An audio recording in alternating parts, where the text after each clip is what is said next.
अस्सलामुअलैकुम, this is our second lecture of normalization, जिसमें ये एक अनदर टेबल है और इसको भी हम first normal form, second normal form up to third normal form तक स्टेप बाय स्टेप नॉर्मलाइज करेंगे।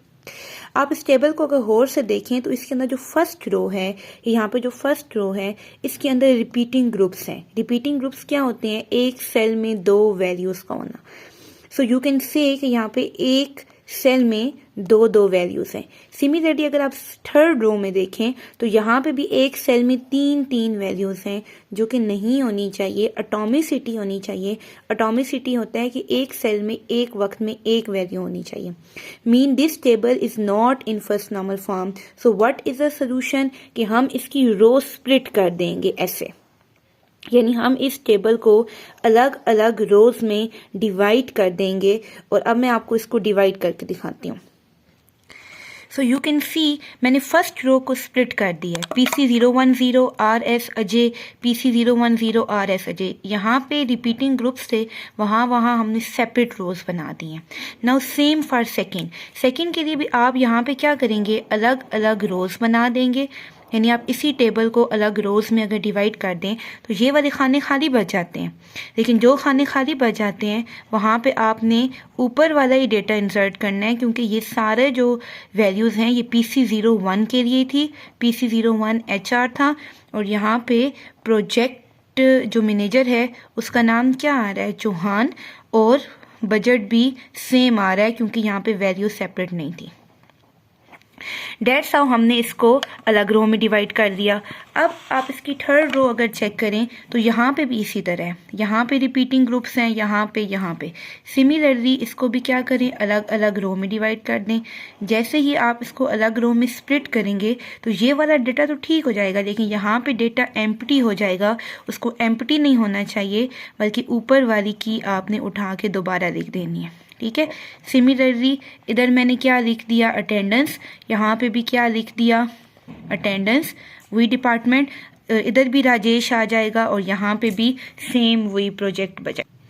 Now what is next step? अब हमें यहाँ पे प्राइमरी की ढूंढनी है।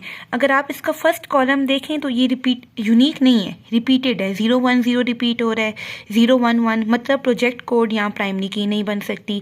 सिमिलरली आप इसके अगर पूरे टेबल पे एक नज़र लगाएं तो आपको कोई भी ऐसा कॉलम नज़र नहीं आएगा जो कि इस टेबल को यूनिकली आइडेंटिफाई कर सके। सो व्हाट इज़ द सोल्यूशन? कि हमें यहाँ पे दो ऐसे कॉलम ढूंढने हैं जो कि मिल के डेटा यूनिक दे सकें। जैसे फॉर एग्जांपल अगर मैं आपसे कहूँ कि PC010 का नेम बताएं तो वो तो RSC आ रहा है, प्रोजेक्ट नेम। मैनेजर उसका अजय ही आ रहा है, बजट भी ठीक आ रहा है, लेकिन उसका एम्प्लॉय नंबर 010 के लिए एक दफ़ा और, दूसरी दफ़ा और तीसरी दफ़ा और आता है। डेट्स मीन कि यहाँ पे डेटा गलत आ रहा है। डेटा को इनकॉन्सिस्टेंट नहीं होना चाहिए। एक ID के रिस्पेक्ट में एक ही डेटा आना चाहिए। सिमिलरली 010 के आगे तीन एम्प्लॉय नेम आ रहे हैं, एक दफ़ा मोहन, एक दफ़ा विपुल एंड एक दफ़ा Riyaz, which should be considered. So what is the solution? Solution ये है कि आप यहाँ पे कोई कंपोजिट की ढूंढें। सो अगर मैं यहाँ पे प्रोजेक्ट कोड और एम्प्लॉय नंबर को for being a time primary की मानूँ तो अब मैं आपसे कहूँ कि 010 और एम्प्लॉय नंबर $100 का नाम बताएं तो सिर्फ मोहन ही आएगा।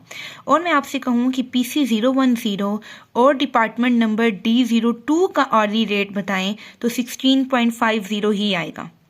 डेट्स मीन कि project code and employee number can be a primary की।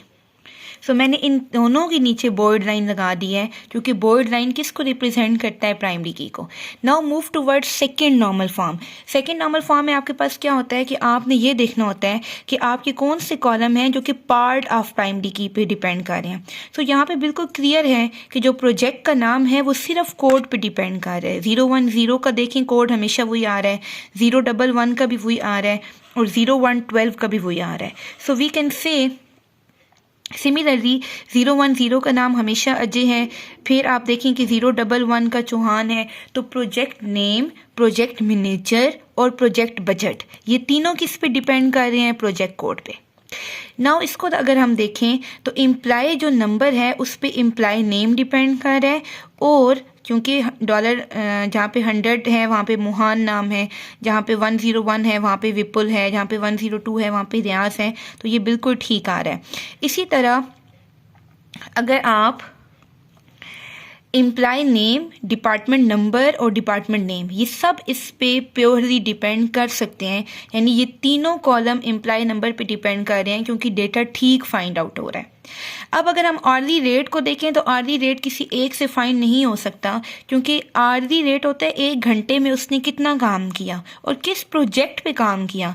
देखें, हर प्रोजेक्ट का भी आर्ली रेट अलग होता है और हर एम्प्लॉय का भी अलग होता है। तो हम ये नहीं कहेंगे कि फ़लाँ एम्प्लॉय का आर्ली रेट बताएं या फ़लाँ प्रोजेक्ट का, हम कहेंगे फ़लाँ प्रोजेक्ट के उस एम्प्लॉय नंबर के आर्ली रेट बताएं। So early rate is depend upon both. So 3 table बन जाएंगे। एक में क्या होगा, ये तीनों प्रोजेक्ट कोड पे डिपेंड करेंगे, ये अलग टेबल। दूसरा टेबल, उसमें ये तीनों इस पे डिपेंड करेंगे, अलग टेबल। और तीसरे टेबल में ये दोनों प्राइमरी की होंगे और ये उस पे डिपेंड करेगा, तीसरा टेबल। सो आप देख सकते हैं कि मैंने यहाँ पे 3 टेबल्स बना दिए हैं। एक टेबल का नाम क्या रख दिया है, project, which one is primary की, प्रोजेक्ट कोड, और ये दोनों इस पे डिपेंड कर रहे थे। इस टेबल का नाम मैंने प्रोजेक्ट अंडरस्कोर इम्प्लाई रख दिया है क्योंकि इसमें ये दोनों प्राइमरी की थी और आर्ली रेट उस पर डिपेंड कर रहा था। और थर्ड पे आप देख सकते हैं कि यहाँ पे मैंने टेबल का नाम इम्प्लाई रख दिया है और employee number is a primary key, और नेम, डिपार्टमेंट नंबर और डिपार्टमेंट नेम इस पर डिपेंड कर रहे हैं। Now comes toward third normal form, जिसमें non key attribute non key पे डिपेंड कर रहे होते हैं। फर्स्ट ऑफ ऑल इसको देखें, इसमें एक ही नॉन की है और जिस टेबल में एक ही नॉन की हो, दूसरा हो ही नहीं, तो वो किस पे डिपेंड करेगा। So this table is already in third NF. ठीक है, अभी तक हम इसको सेकंड एनएफ में सॉल्व कर रहे थे, लेकिन ये ऑलरेडी थर्ड एनएफ में है। आप थर्ड एनएफ की अगर इस टेबल को देखें तो प्रोजेक्ट बजट और प्रोजेक्ट नेम प्रोजेक्ट कोड पे ही डिपेंड करता है। ये नहीं पॉसिबल कि बजट सिर्फ नेम पे डिपेंड करे, क्योंकि डिफरेंट नेम के डिफरेंट बजट हो सकते हैं। सो ये टेबल भी ऑलरेडी थर्ड एनएफ में है। अगर आप इस टेबल को गौर से देखें तो इसमें एक एम्प्लॉय नंबर है, एम्प्लॉय नेम है, डिपार्टमेंट नंबर है और डिपार्टमेंट नेम है। सो अगर मैं उस टेबल को दोबारा देखूँ, इस टेबल को अगर हम दोबारा देखें तो मैं आपसे कहूँ कि डिपार्टमेंट नेम जो है उसको फाइंड आउट करें डिपार्टमेंट नंबर से। मीन D01 का डिपार्टमेंट नेम बताएं तो इट इज़ IT। और अगर मैं आपसे कहूँ कि D02 का डिपार्टमेंट नेम बताएं तो वो यहाँ पे भी टेस्टिंग आ रहा है, यहाँ पे भी टेस्टिंग आ रहा है, यहाँ पे भी। डेट्स मीन कि डिपार्टमेंट नेम डिपार्टमेंट नंबर से बहुत आसानी से फाइंड आउट हो सकता है। Now comes toward table, और इस टेबल में अगर आप देखें तो this is non key, because की तो हमारे पास इम्प्लाई नंबर है ना, and this is another non key, and non key is depend upon non key, and this problem is known as transitive dependency in which non-key attribute depend upon another non-key attribute. So what is a solution? Solution is a make a separate table. So यहाँ पे आपने simply क्या करना है, जब आप third normal form में move करेंगे तो आपने थर्ड नॉर्मल फॉर्म की हेडिंग देने के बाद इन दोनों टेबल्स को एज इट इज बना लेना है, क्योंकि ये दोनों टेबल्स तो आपके पास होंगे ही होंगे। ये वाला जो टेबल है ये अभी आपके पास इस तरह था, उसके बाद आपने इस टेबल को इम्प्लाई करके अलग कर लेना है और यहाँ से इस टेबल को सेपरेट कर लेना है। ठीक है, और सेपरेट करने के बाद आपने क्या करना है, यहाँ पे डिपार्टमेंट नंबर को प्राइमरी की बना लेना है और डिपार्टमेंट नेम को उस पर डिपेंड करा लेना है। ठीक है, इस तरह आपके पास टेबल जो है वो थर्ड नॉर्मल फॉर्म में मूव हो जाएंगे। सो फाइनल रिजल्ट में आपके पास 4 टेबल होंगे। एक टेबल प्रोजेक्ट के नाम से, एक टेबल प्रोजेक्ट एम्प्लॉय के नाम से, एक टेबल सिर्फ एम्प्लॉय के नाम से जिसमें ये डिपार्टमेंट नंबर और टेबल नहीं होगा, और एक जो टेबल है वो डिपार्टमेंट नंबर और डिपार्टमेंट नेम के नाम से। ठीक है, विच इज़ 4 टेबल।